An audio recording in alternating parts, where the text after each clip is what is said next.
everyone, welcome back to my channel. In today's video we are concluding our 2025 Christmas in July card series. I hope you've enjoyed the series, and if you've missed any videos I hope that you would go back and check them out.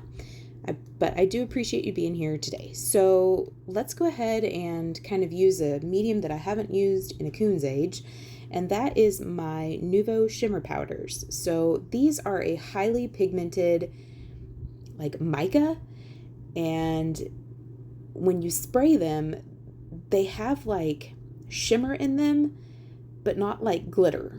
It's very subtle and it's a shimmer. And then they also have like, so this is, I think this one's Violet Brocade, and it has like purples and blues and like pinks in there. It's really, really cool. This one is really cool. It's probably my favorite. But I'm taking Violet Brocade, Atlantis Burst, Cherry Bomb, and Blue Blitz. Those are the 4 colors that I used. And I have a piece of CANSON XL watercolor paper. I think this measures 9 by 12. And I just took the full sheet because I wanted to make multiple cards from this particular background that I'm making here. And I spritzed it with some water just so that I could kind of get these moving a little bit, and that they had something to stick to, so that when I went to spray them again and really get these colors moving, I didn't like spray them off the desk. I hope that makes sense. So I'm just taking some water, and now I'm going to really spritz them and really get this pigment moving. I am heavily spraying this piece of paper here. Like I said, I could have cut this down and, use just one color on each background, but I really wanted to make the most use of my time and this particular crafty session.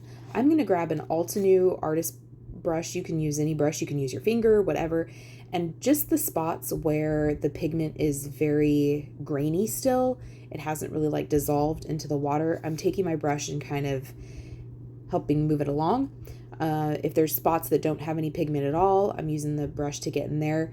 I was trying to tell myself this whole time, just let this do its thing. It's going to be beautiful if you just leave it alone. But I can't help myself, and there were some spots that obviously needed some attention. So this is what it looks like right now. I'm going to take a paper towel, and just those spots that are super saturated, like the spots in the middle and toward the top, where it's just essentially all one color, I am going to sop that up a little bit, just so that when I apply more powder and more water, I can get a little bit more movement, and we don't just have it pooling in the same areas each time. This did not take very long. I did have to stop for a minute and go, adult of all things, and be a parent and take care of kids. But this really didn't take very long. And I did end up coming back to this once I was pleased with all the color and everything, and just hitting it with my heat tool to make sure it was actually good and dry. I am sopping up, my work surface. And like I said, the spots that are very, very saturated, I am going to try to get this to lay flat. And what I do is I actually spritz some water on my desk. I'm working on my glass board here, and that actually helps kind of suction it and vacuum suction it to your work surface and kind of make it stick so that it doesn't warp terribly. This panel, obviously, we're going to get some warping because we did add a lot of water, but you could run this through your die cut machine, but I knew I was going to end up gluing these down flat, so I wasn't terribly worried. So like I said, I sopped up some of the very heavy condensed spots that were pulled up together, and now I'm going to take some of the colors that I feel got lost, or I wanted to add more color to certain spots. So here I'm taking, this is the Atlantis Burst. This is Atlantis Burst. And here's that Blue Blitz. And just going to add some more color in certain areas, take my brush if I need to and kind of smush it around, move it around. You could use your finger. You could just leave it alone. If you had more self-control than I do, you could just leave it alone. So once I was happy with how this looked, I am going to let it dry for just a few hours on its own while I went and did, adult things. And then I will come back and hit it with my heat tool to ensure that it is actually good and dry. Apologize for the random shift in camera angle, but I decided that this needed some snow. So what I have here is some Folkart. This is called Wicker White, and it's just an acrylic paint, a cheapy acrylic paint that I get from Hobby Lobby. And I have a Plaid paintbrush, probably something I got from Hobby Lobby or even Walmart. I didn't want to use my nice Altenew ones for this, just in case I don't rinse out the brush very well and wreck it. This can just become my splatter brush. So I sprayed a couple spritzes of water just to dilute this to get it to a splatterable consistency.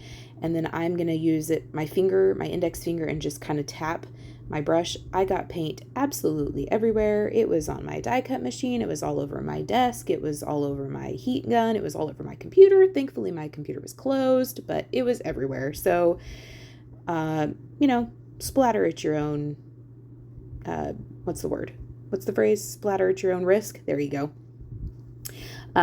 Once this was done, I again cleaned off my work surface. It took me longer to clean everything than it was to actually splatter this.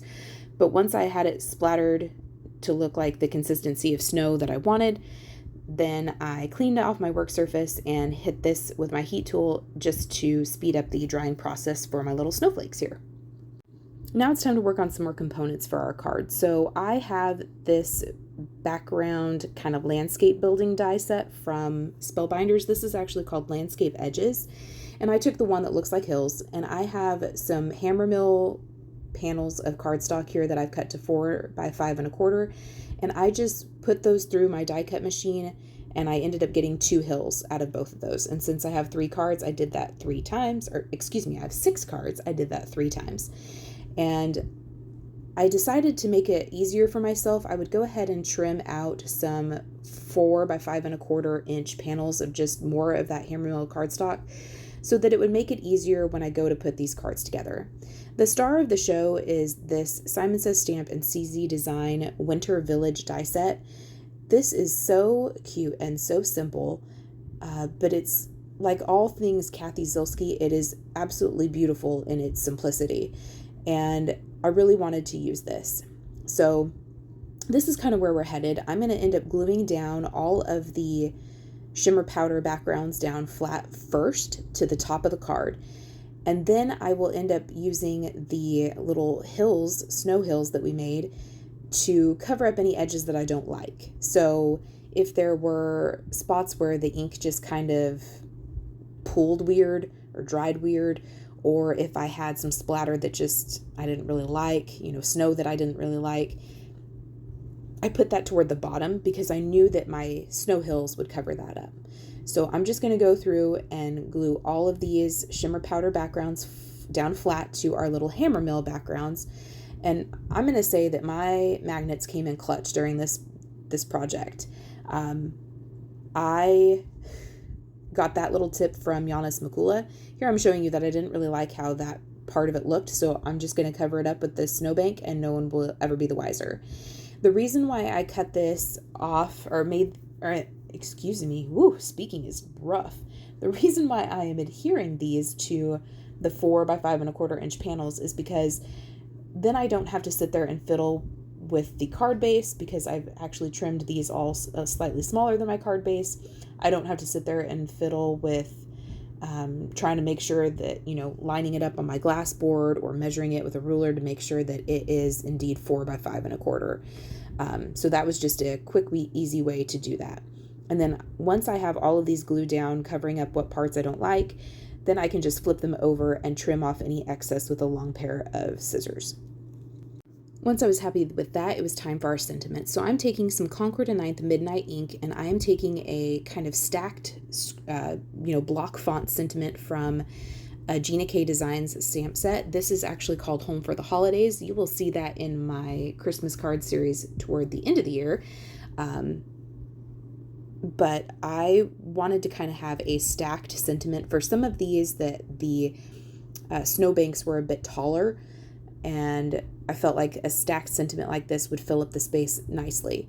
And so I'm going to stamp this on 2 of them, and then I'm going to switch to a couple of different stamp sets for the other 2, or for the other 4 cards. So I apologize. The next 2, I don't know who made them. I purchased these before I decided to make YouTube videos, and needed to keep things kind of labeled on who I got from what and what I got from who.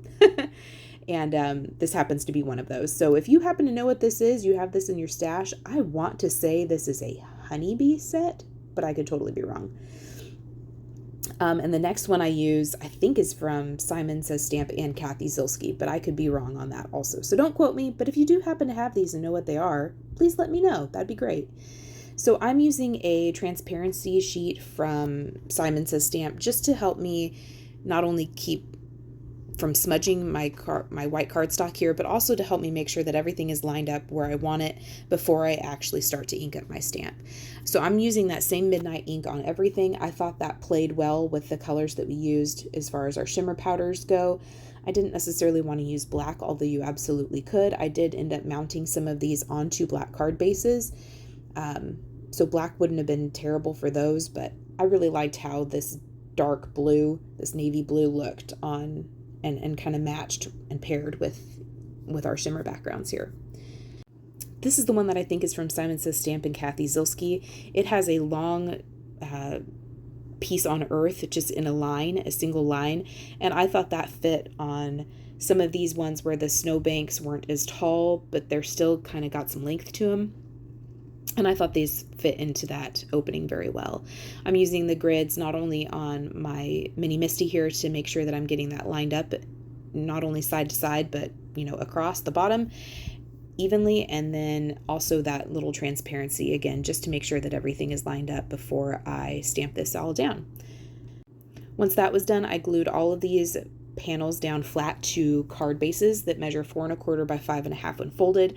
Some of them are white, some of them are cream, some of them are black. So there was a bit of variety there. I did go through and go ahead and kind of plan out what elements I wanted on each. It lucked out that I had just enough houses and churches for all 6 of these cards. Each card got one of the taller houses, one of the shorter houses, and a church. Some of them ended up getting trees, some of them didn't. It just kind of depended on, you know, the overall layout of some of those snowbanks. So I did glue everything down flat. If you wanted to, you could back these little houses with vellum. You could insert little yellow, where the windows cut out, you could actually color those in yellow and insert those back in so it looks like there's lights on in the house. Both would be really pretty. Both would be really pretty. I just decided to keep them open, and I really liked how that looked. One of the things that I thought about after I started to adhere these down is I initially wanted to kind of tuck them behind the snowbanks, but I had glued down everything pretty close to I had glued down the snowbanks really close to the edge, and so I would have had to like take a needle tool and pop stuff up, and I just didn't feel like fooling with that. So I just glued them down flat. Sometimes you can see the snowbanks through them, through the little windows. If that bothers you, just remember to don't put your glue all the way up to the edge on your snowbanks so that you have room to kind of tuck things behind. But if you were going to back these with, you know, lights, you know, inlay the die cut pieces in yellow, you wouldn't have to worry about that at all. But that's just something to consider, and something I found out as I went along, that I would have preferred to be able to tuck them behind, but it's not the end of the world. So after I get everything glued down, all of these cards are complete. So I appreciate you spending time with me. I do hope that you felt inspired during this Christmas card in July 2025 series. I hope if you missed any of the videos, you'll go back and check them out. And if you make something based on some of these cards today, or cards that I showed you, I hope that you would tag me or put it in the comments below so that I could see what you did. That would be really awesome, and that would kind of make my day to see that somebody actually made something based off of a card I made. So anyway, I hope you had a great Christmas in July, and we will see you next time. Bye.